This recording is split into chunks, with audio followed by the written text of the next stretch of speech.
We've learned from conversations with people with disabilities of various kinds that there are a number of different barriers discouraging them from enjoying natural places.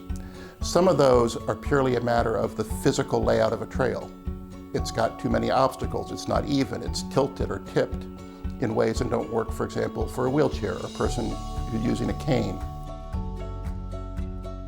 Living here in southern New Jersey, a beautiful Pinelands region, with nature all my life. I'm an avid outdoorsman, a kayaker.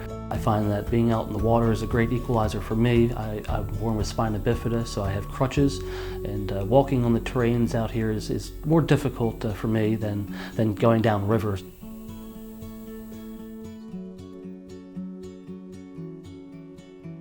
When I'm out on the water, just get a surreal feeling of being out in nature and just sit back and relax and enjoy the sounds and smells of nature.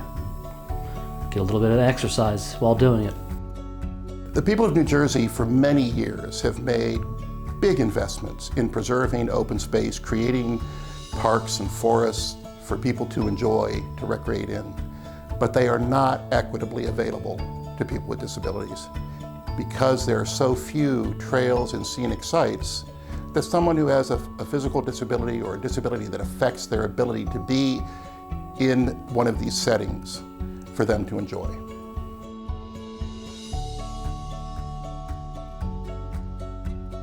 The Inclusive Healthy Communities program has been absolutely critical to our creating this program. It got us thinking about what we hadn't been doing that we should have been doing when we promote recreation in the Pinelands. It was also managed in a way that worked very well for a new program, a new idea that we had to develop over time by learning from people with disabilities how best to go about making natural places more accessible.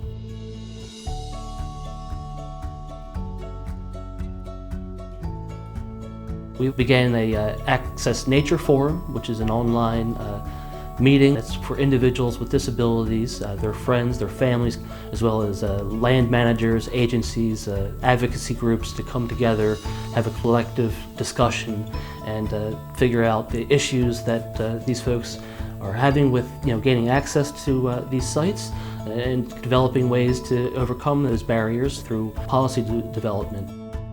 And just practices these land managers can then institute in these sites to open up this space to those with disabilities. And it's really important that people who have disabilities and are willing to share their experience, their wisdom, their ideas, participate in those discussions and help make sure that anything that we do or that any state park or forest does is done right.